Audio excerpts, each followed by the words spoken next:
Hello and welcome to another episode of The Universal Truth. My name is Jenifer Krause and I am joined by Dr. Austin Davis of Life Chiropractic. On this episode we talk about time and space and different levels of importance. We also reference our text messaging back and forth on a previous episode.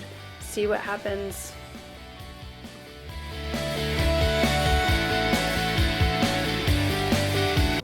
We have to show the people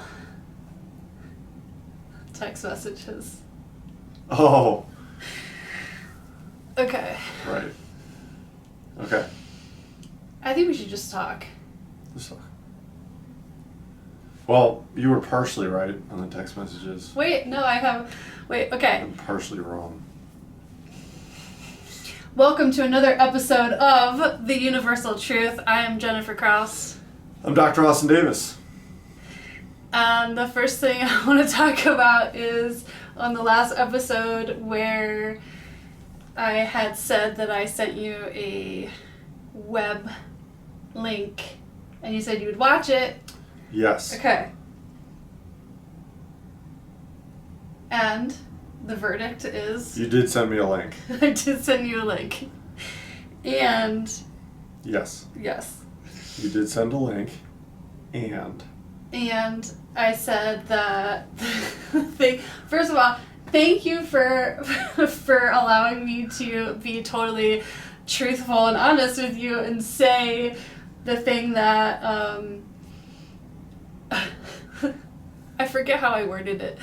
That...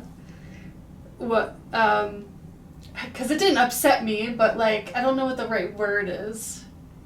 About how you totally ignored some of my text messages. And then you said that you didn't... It was potentially overlooked. Yes, overlooked. A lot of text messages come through. A lot. Yes. And it said... There's one message about wanting to book. Okay. I screenshotted. There's more than one. Where's the other one? So I screenshotted. First off, I screenshotted where I sent you the video. We agree on that, absolutely. Right? Okay. And then, so I said, when do you think I should come back for an adjustment? And that so much is happening in my left first rib. And then, do you not have that? No. It's right underneath the YouTube video. No, way up.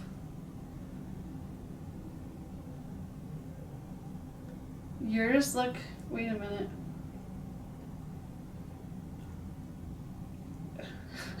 Wait. You sent it to someone else. No, look, I have it right here. I screenshot it. January 19th. This is... Yeah, nothing came through. 4:13 p.m. Nope. Yeah, but you wrote me back. Are you available tomorrow morning or Saturday morning? That was me. That's you right there, look. It's not me. I don't have it. That doesn't even make sense.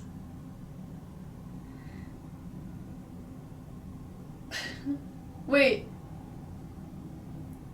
how is this even possible? You sent it to someone else. Look! That's you! I mean, anybody can write anything. It's not here. You tell me. Ha! Wait. You sent it into a different dimension. January 19th. This is too late. This is 10 p.m. This is 8 p.m. Okay. Hold on. Jean says to contact you to book for Saturday. Right.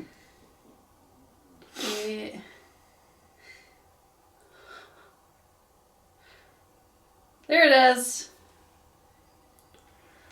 Oh, yeah. See, things get overlooked. You send like 100 text messages. All right, so you owe me lunch. I owe you lunch. Perfect. Now that we have that resolved. Yeah, we did it. Yeah, there should be a way to like highlight texts that are most important. Well, don't you think that all things are important? No. No? No. Okay, I think this is where we're going right now. You think that every single thing is important? Yes. The same level of importance? I don't know how I can answer that. I think if it's important, it's important. So how is there different levels of importance? Well, if it's important, it's important. There's always different levels of importance. Breathing, I think, would hold a significantly higher importance than like getting a bag of chips at a grocery store.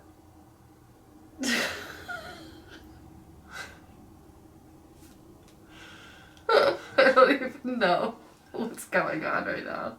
We're ranking things in terms of levels of importance if you think all things are important. I think all things are important. I think every single thing that exists is important. To itself or to existence? To existence. Every single thing is important. Every single thing is important. Every single tiny thing. And at the same level of importance. Do we have to talk about levels of importance? If we're going to qualify everything as important, then yes, we need to understand if you feel that everything is on the same level of importance. Well, is me asking for an appointment important? Incredibly. Okay. Yeah, that's why I was saying there should be a way to highlight more important messages than others. Wow. Like send with urgency. Should I just write you in all capital letters from now on? Yes. The most important information. Alright, you're getting all caps. Yeah, when it deals with adjusting or healthcare or revolutionary ideas, groundbreaking stuff, all caps. Well, I think everything that I'm a part of is groundbreaking and important. Agreed. But do you feel like it's all this equivalent level of importance? Yeah, or I would not waste my time and energy on it.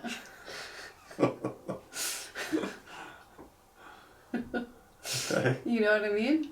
Well, that is also very different than what you originally said, is that all things are important. Yeah, all things are important. All things you do are important, but do you feel all things that other people are doing? That in existence? Yeah, because they're just all, it's all, we can talk about how everything's a simulation. Okay. How all things are important that I'm interacting with, and that obviously I'm only going to talk about my little world because that's what I'm a part of. Getting a bag of chips at a gas station. Explain how that has equivalent importance. Easy. They're Easy. Easy. Yeah. They're both necessary in my existence.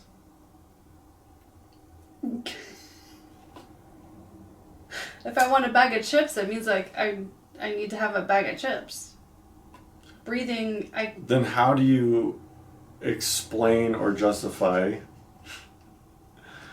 a bag of chips that is not necessary to your existence equaling breathing? Because if what rabbit hole are we going down right now? Because I feel like people assign false meaning to a lot of things. Give me an example.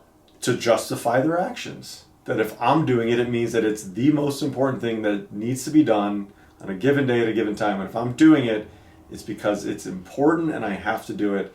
And it's a great way to justify a lot of things that are not important. Okay, so can you give me an example? Getting your nails done. You're talking to the wrong person. That's what I'm saying. It's not essential to existence. holds almost no importance. I kind of disagree. They look great. But could you, whatever they're doing for you, could you find that space within yourself without actually painting your nails? I'm inclined to believe you can. So the act of doing it gets justified as this is important. And it's just as important as breathing in your framework. I mean... And I'm just using that as an example. There's things in my life, like I went and played hockey. Not important. I enjoy it. I can call it exercise and meditation, all kinds of things. Not essential to my existence. Why not? Because it's just skating around on ice. Yeah, but... I can find that internally. Okay. I might have to...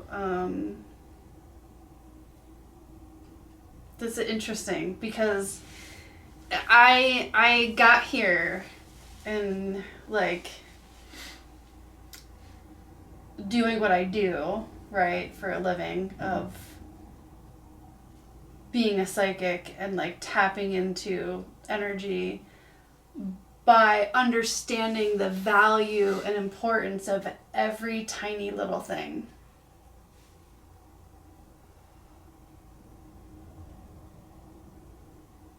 Right. So are we kind of saying the same thing but different? I don't think so.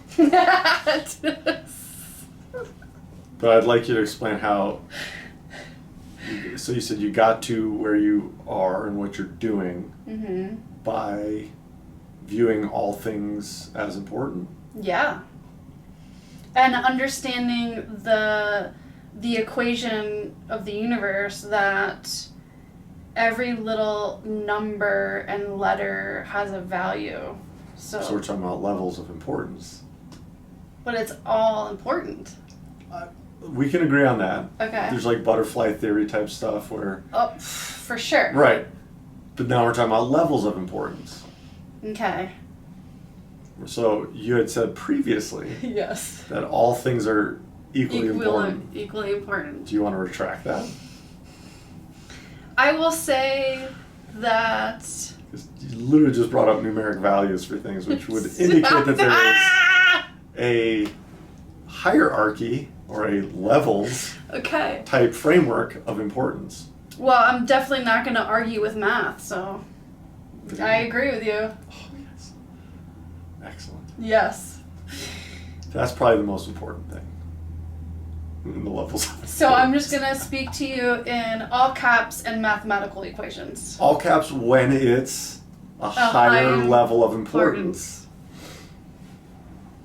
Yeah. Thank you. That was great. Pleasure. That's what I'm here for.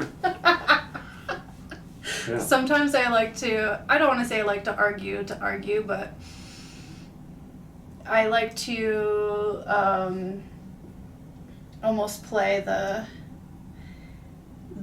all sides, like but. Mm-hmm. But. That's fine. And yeah, and I have no problem in It's important to look at all sides. letting go of my original opinion. So thank you. Of course. Yeah. Can we talk about the importance of your shirt? I didn't know it had any importance. It does. Tell me. Okay. So when I wake up in the morning, Yeah. and I started doing this like a couple of years ago, I would just ask the universe what to wear. Mm-hmm. And then I would just, that's what I would wear. And then when I was taking Kabbalah class, he literally said that. He goes, I asked the universe what to wear. And he had to point it out because there's 3 days in a row where he wore the same shirt. So it's like, I mean, that's what I was guided to do. Right. So what guides you in... In this shirt? Yeah. Well, I got it at a secondhand store because it looked cozy. And I saw that it was snowing out, and I said, that sure looks cozy. I put it on. Nice. Yeah. So the original question was, can we talk about the importance of your shirt? Is there importance to it? Yeah, it brings out the lovely color of your eyes. So Never entered my mind. Yeah, so we choose things that enhance our inner qualities that we already possess. I don't know where I'm going. See, this is why I don't feel like everything is important. Why? Because Freud would talk about sometimes a cigar is just a cigar. Okay. Is that I love looking at every side of everything, and I like alternate dimensions and realms and finding the meaning in things. Mm-hmm. And I also love the beauty in creating a framework mentally where not everything has a meaning or is important or has any real significant value. Yeah. And it allows me to sort through a tremendous amount of junk in my day, just going, okay, I'm going to put all of this stuff, like which shirt to wear, what I'm eating for breakfast, like all these decisions into like a big junk drawer. And it's like, they're all going to happen. I'm going to get dressed, I'm going to eat breakfast. Right. I may take my truck, I may take the Jeep. Like, it doesn't, in no way am I like, I'm choosing this Jeep because it's going to amplify my inner me-ness. It's great because I can go, these keys were closer to me than those keys. Mm-hmm. And then it allows me to focus on really important thoughts, processes, decisions, and not have to think that every single thing has some importance or value. Do you think that there's importance in the unimportant? I don't know where that question No, I don't. Okay. I don't, because even just trying to like look at it that way defeats the purpose of what I'm trying to do. Like, I can quickly label not important. Okay. Gone. Right, which plate to pull out of a drawer, which cup I'm going to use, mm-hmm. not important. And doing so frees up so much more energy to focus on what I feel are actually important things in my life, or decisions or questions that I'm going to have to make. So do you think that, I have two things. Do you think, A, that this conversation is important? Absolutely. Okay, two. If you're about to go, you're like making food and you get the first plate and the first cup that's there. Right. Do you think that there is an equation that made that cup and that plate accessible for you, that those are the things that you need in that moment? Because everything has energy. Sure. And, you know, the way I unload a dishwasher, I'm sure sets up which cup and plate. Sure. Yeah, sure. That has no importance to me. Or to anyone, ideally. Okay. Because if everything is an equation, yeah. right? So nothing's random, which is great. I believe that. Yeah. We can set a baseline that, like, I unloaded the dishwasher this way, so that cup's going to be up front. Doesn't have any cosmic meaning. Doesn't mean I need to stop and, like, unfold this piece of origami mentally. It's just the cup that came out of the dishwasher last. Move on. Okay, let's move on. Right, but there's like, because I feel like for some people that they can look at it that way or make quick decisions, but then there's like paralysis by analysis, and they're for like, sure. Why is this the shirt up? Why is this the cup? I mean, like, it doesn't matter. Does it hold water? Use it. Does it cover your body? Great, wear it. Like, it doesn't matter. Now, if you're in an environment or a situation where you're going on an interview or a date or something, sure, there's going to be added input because you're trying to invoke a certain something. Mm-hmm. Sure. So I think we should put a lot more attention and energy into outliers than we do into, what's the opposite of an outlier? You know math. like the bulk majority of things. Like Um, the average. We'll call it the average. yeah. So the average decision should not take more than like a fraction of this. Like you shouldn't Yeah. have to think about it. Which shoes you're gonna. Well, I agree with that. I Yeah. mean, I agree with that. I would like when I pick out something to wear. I'm not. The reason why I go with what I get from the universe is so I'm not thinking. So I'm not like, oh, I'll try 5 outfits on. You know, I mean, I only have like 5 outfits at this point. But when I had a plethora of things, like I went with what I got intuitively because it's a split second, like information, and I just go with that instead of thinking. So maybe we had like, maybe Well, I was an overthinker. How does it work? Yeah, because I don't think at all. Like I don't ask the universe. I just like Yeah. that shirt's closest to me, and I don't need to invoke the realms of the universe to tell me that.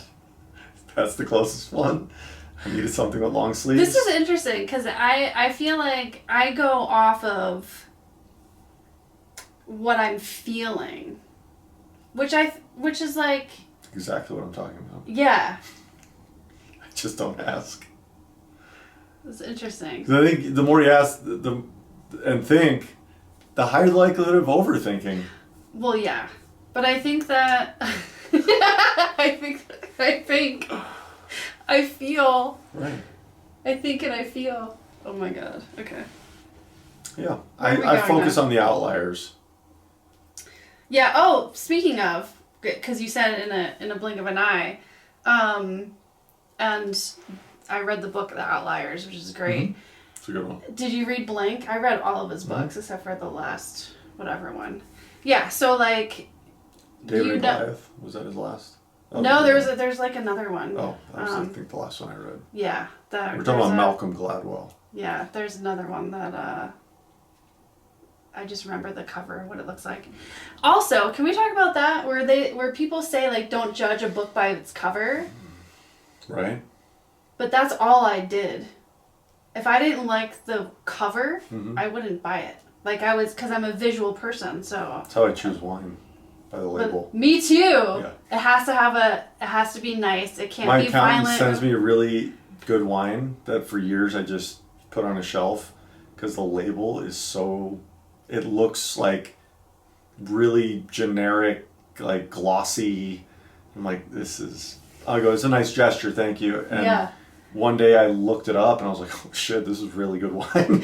And I had never touched it because I was like, this label looks silly. Yeah. Yeah. It's actually it's interesting that we're talking about labels and also visual things, because I brought up your shirt. Mm-hmm.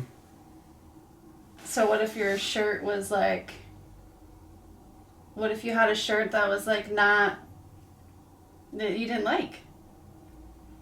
I have a lot of them. So why do you own them? They were either given to me or I thought I'd like them at the time, Mm-hmm. and then I didn't. So they just sit on a hook. And then I donate them. Well, that's good. Yeah. Yeah. And again, that has absolutely no meaning. This is what's important, because I think it's important for people that are looking for meaning to understand that not everything has the same value of meaning as everything else. That there's 95% of your day can just be a coin flip and will not alter your trajectory in any noticeable way. Yeah, I accept that. And it makes life so much easier. Because I know people that like don't go out of their house because they're like, well, what if? Or they don't go do things, or they're not social because it's like, well, what if people don't like, what if this? Well, the other one is we're all going to die someday anyway, so like why do anything? And right, so for me it's the opposite. It's like we're going to die, so like do everything. Yeah. And if you like it, great. If you don't like it, it doesn't matter. Like it's not a waste of time per se. And there's times where I'm like, I'll finish something, I'm like, that was a tremendous waste of my time. Fine.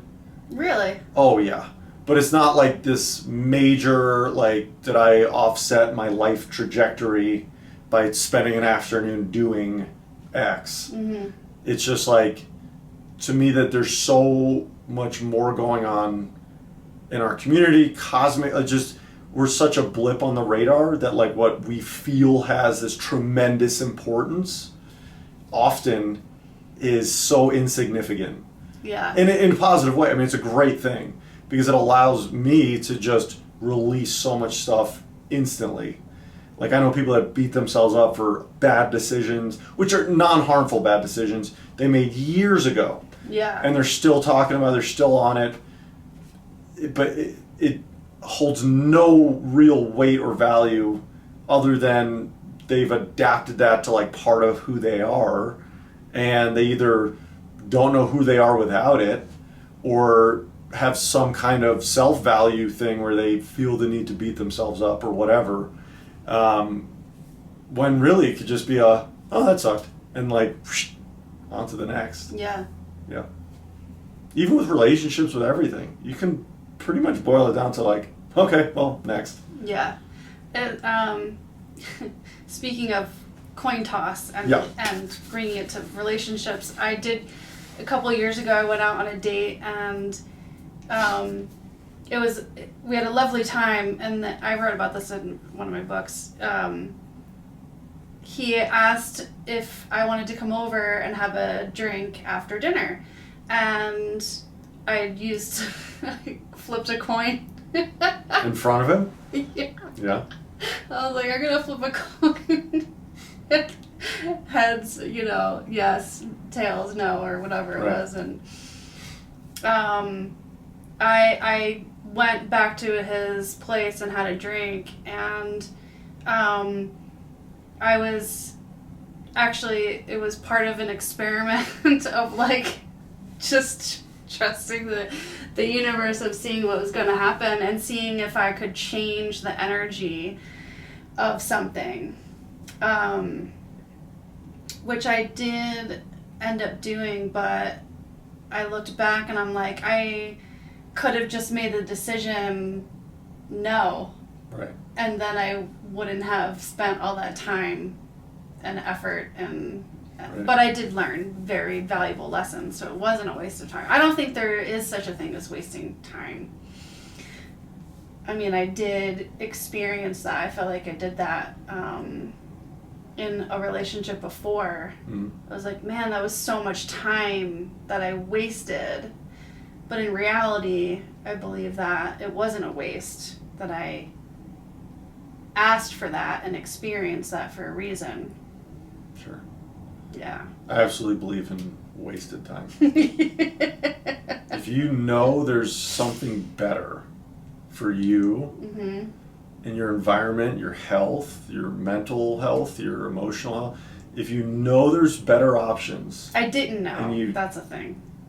Okay, that's fine. And the one thing I'm talking about. You've said, I don't believe that there's wasted time. Yeah. I'm saying that I definitely believe in wasted time. Well, now that you put it in that perspective, I do agree with you. Yeah. If you have the awareness of it and then you keep doing it, then it is a waste. It's a waste. But I don't live like that. Like, if I know, it's actually, that's not true. I'm being shown images already of so.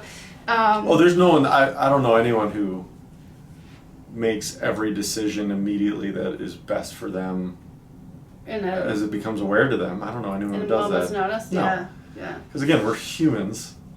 We're fallible. I want to differ. And we have programming, and because there's a lot of comfort in comfort, and it's one of those things where it's like, I know there's better, but it's going to take time, energy, money, whatever to do it.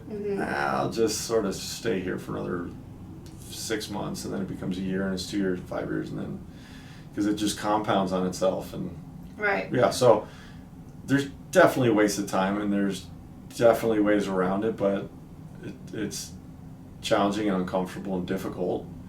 So even though it really should be very easy, it's just, that whole want to be liked and accepted and all that framework that I think prevents a lot of people from making very simple decisions for themselves. For sure. So to bring this in our naturally created episode of importance of things and time, what do you think people need to think about or realize or feel is important, like how to categorize things of importance in their life and decision making specifically? Well, I think it's different for everybody. I think it's important to take stock of where you're at in life. Look at what you're doing, where you are, what you have, who you're affecting, and sort of just rate it and go through and go, I am where I want to be. I am who I want to be. I'm with who I want to be. I'm doing the things that help others in the way that I want to do them. And start checking those off. And if you're like, wow, I am not who I want to be. I am not where I want to be. I'm not with who I want to be. I'm not doing what I want to do.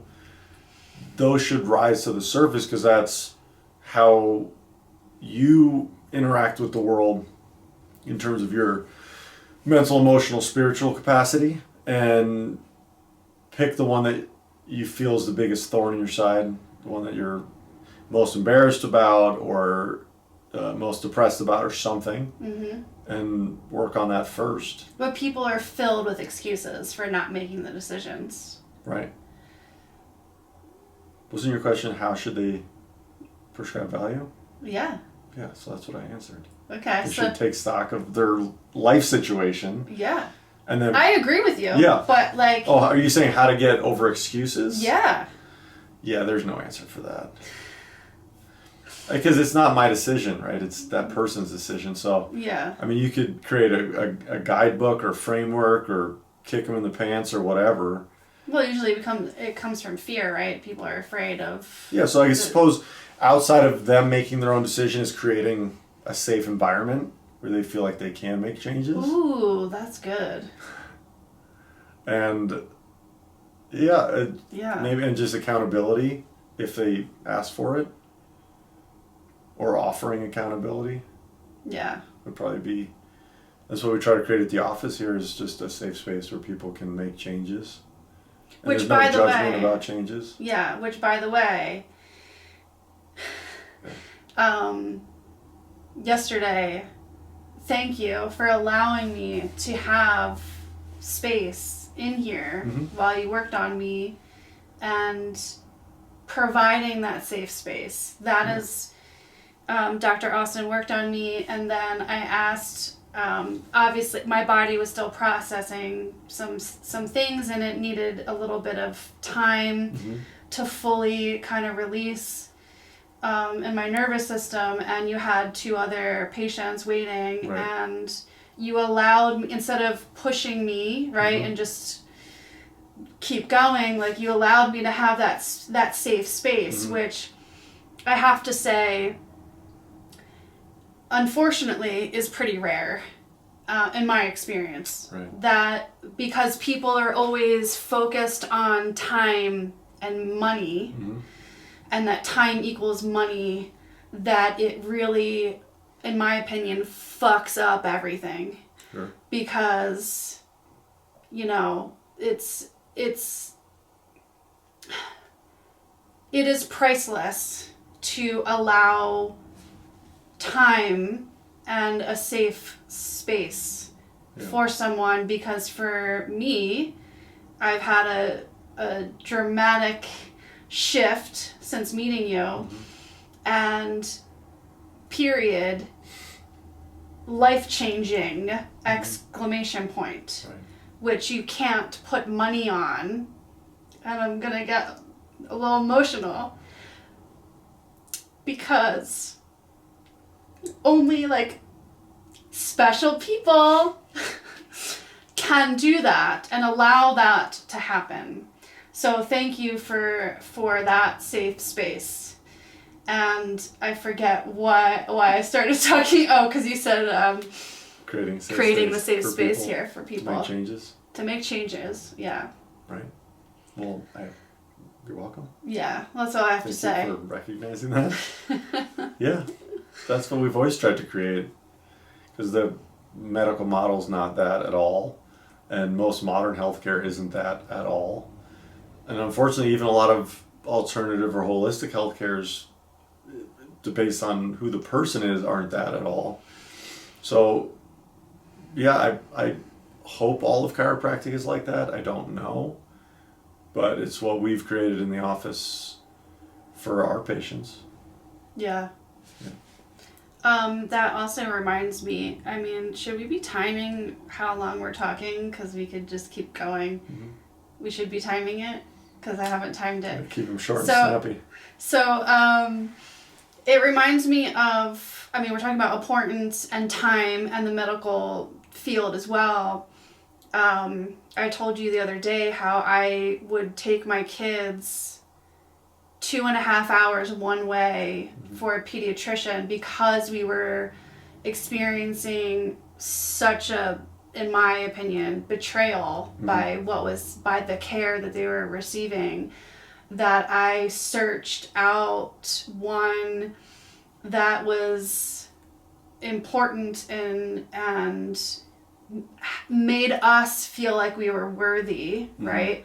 And that's what I did for a long time. I drove 2.5 hours one way. It was an entire day, obviously. Yeah. But that doctor, and now that I say this, it all makes sense, right? Completely changed our lives, because he gave us an hour, which is like unheard of for a pediatrician. And he listened to us, and my son was nonverbal until he was around 3.5. And that was around the time we met him. Totally changed the game for us, 100%. And that's the stuff that you can't put money on, right? You can't say that. I mean, you can, but you know what I'm saying. It's like that safe space, and also the offering of actually wanting to help people and changing people's lives. And of course, that is the effect, because you intend to do that, and then you have actions to back it up, and then that's what ends up happening, is like you change people's lives. Right. Yeah, sorry, I just went down it's important to find those people, thing. yeah. And it comes down to intent. And, I think it's hard to teach that to people. It's like you have it or you don't. But, I can rephrase that. It is taught through a lot of life experience. I think maybe it's in people's DNA. There's just certain people that are givers and lovers and servers over takers. But it also is a tremendous amount of life experience and being put in certain situations or dealing with certain events that, for one reason or another, you had the foresight to just kind of pick the bones on and go, okay, well, this is how I got into this situation. This is why. This is what came from it. This is what I can learn from it. And then recognize that all people go through all kinds of things. So once you get to the other side of it, it's a lot easier to, I think, create that space for people that are still going through it. Yeah. Yeah. Totally agree. Good. Anything else we should talk about? Not on this episode. Time and space and levels of importance. Time and space, levels of importance. Good. Yeah. Join us next week for our series on pain. Oh, let's do it. 4-part series. Okay. First one is how pain enters the body. Let's do it. Tune in next week. Thank you for your time. It's important to me. This was high on my level of importance. Me too. Good.